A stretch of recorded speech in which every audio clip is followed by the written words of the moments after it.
नमस्कार दोस्तों, आज हम बात करेंगे टाटा कर्व के बारे में, जिसे टाटा मोटर्स ने काफ़ी उम्मीदों के साथ लॉन्च किया था और क्रेटा के राइवल में उतारा था और सोचा था कि ये सेल्स के मामले में हुंडई क्रेटा को टक्कर देगी। मगर पिछले 7-8 महीनों से जब से टाटा कर्व लॉन्च हुई है, तब से ये 3,500 से लेके 5,000 के बीच ही सेल्स कर पा रही है, जबकि क्रेटा 15 से 16 लाख तक की सेल्स आराम से कर लेती है।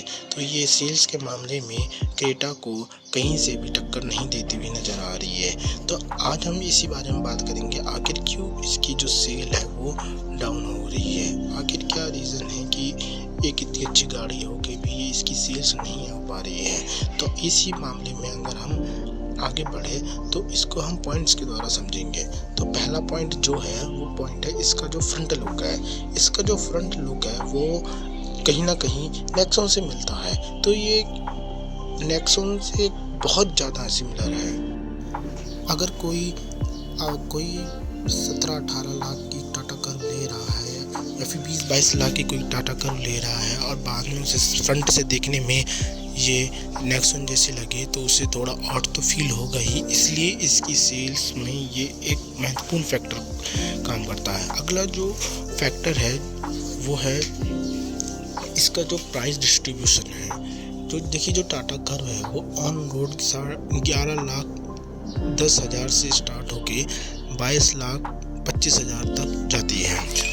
यानी कि ये 11.5 लाख से शुरू होकर 12.5 लाख तक की ऑन रोड मिलती है।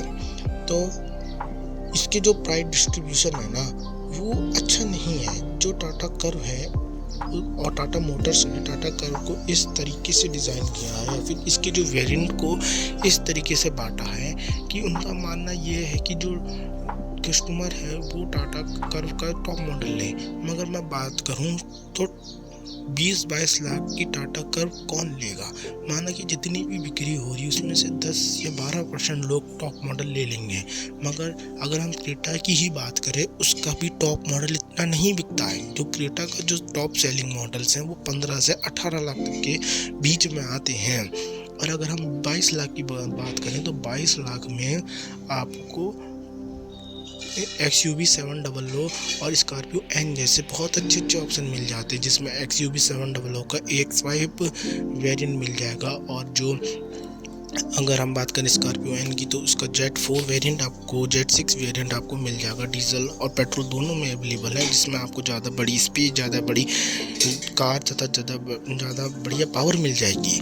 तो भला कोई 22 लाख में टाटा कर्व कुछ क्यों लेगा जब उसके पास XUV 700 और स्कॉर्पियो एन जैसे ऑप्शन हैं। तो इसका एक ये रीज़न है, ठीक है।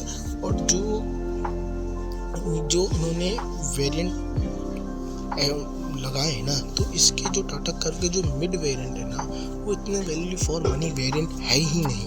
अगर मैं आपसे कहूँ कि जो टाटा कर्व है उसका मिड वेरिएंट देखिए और आप उसकी राइवल हुंडई क्रेटा का मिड वेरिएंट देखिए, तो आप अंतर साफ पता लगा सकते हैं कि कितना ज़्यादा अंतर है इन दोनों के इंटीरियर में।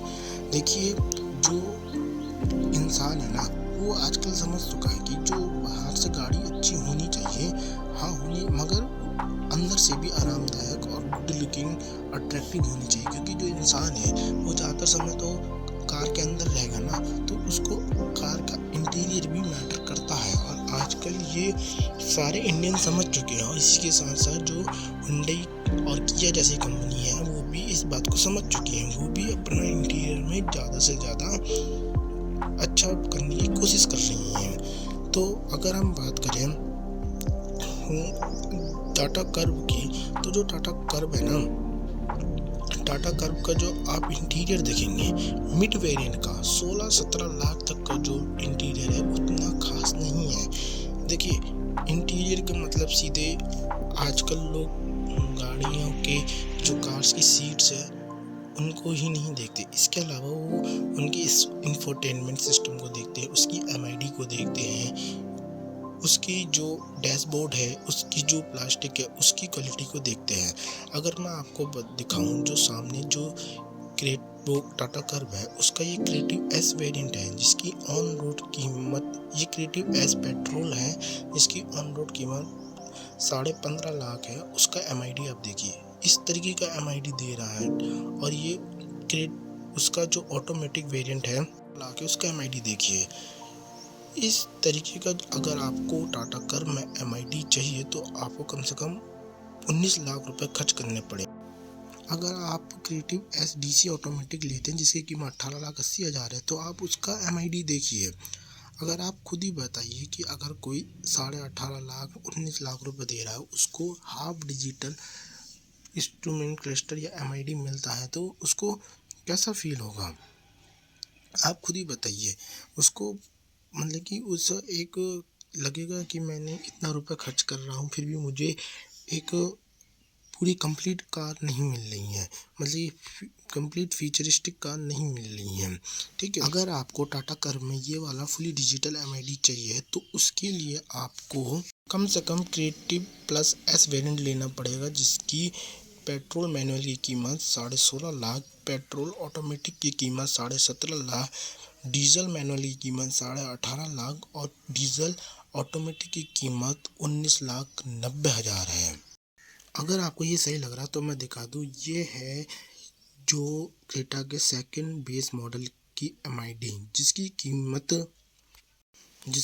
कीमत ईएक्स ऑप्शनल की कीमत पेट्रोल में 14.5 लाख तथा डीजल में 15.5 लाख रुपए है।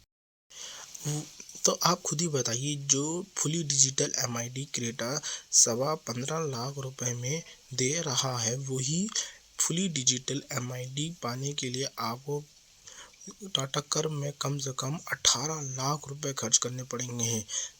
3 लाख रुपए का डिस्टेंस आ गया है इस प्राइस रेंज में। जब भी कोई व्यक्ति कार लेने जाता है ना तो सबसे पहले हर कंपनी के शोरूम में जाता है और सब कार को देखता है तो वो खुद ही पता लगा लेता है कि जो टाटा कर्व की वैल्यू से ज़्यादा क्रेटा वैल्यू फॉर मनी है। ठीक है, देखिए अब आपका कहना कि हर कोई फीचर मिड वेरिएंट में तो नहीं दिए जा सकते ना, तो उसके लिए मैं आपको बता दूं कि हर कोई फीचर मिड वेरिएंट में नहीं दिए जा सकते हैं, ये बिल्कुल बात सच है। मगर इनको जो स्ट्रेटजी अपनानी चाहिए वह यह है कि जो सामने पहली नज़र में आने वाले फीचर हैं उन फीचरों को मिड वेरिएंट में कम ना करें। मिड वेरिएंट यानी कि 15 से 18 लाख वाले वेरिएंट में ये फोकस करें। उस वेरिएंट में ये ऐसे फीचर्स को ना हटाएं जो सामने नज़र में पड़ते हैं, जैसे एमआईडी, इंफोटेनमेंट सिस्टम, डैशबोर्ड होता है। अगर इनको जो फीचर कट करने तो ऐसे फीचर कट करें जो सामने से नहीं पता चलते, जहाँ हम उनका यूज़ करें तब पता चलता है। जैसे कि जो हो गया वायरलेस चार्जिंग हो गया, जहाँ हम वायरलेस चार्जिंग करेंगे तब हमें पता चलेगा कि हाँ इस कार में वायरलेस चार्जर है या वायरलेस चार्जिंग नहीं है। रियल डिफॉगर हो गया, ठीक है, जब हम उसका यूज़ करते हैं तभी हमें पता चलेगा, वरना हमें पता नहीं चलेगा पहली नज़र में।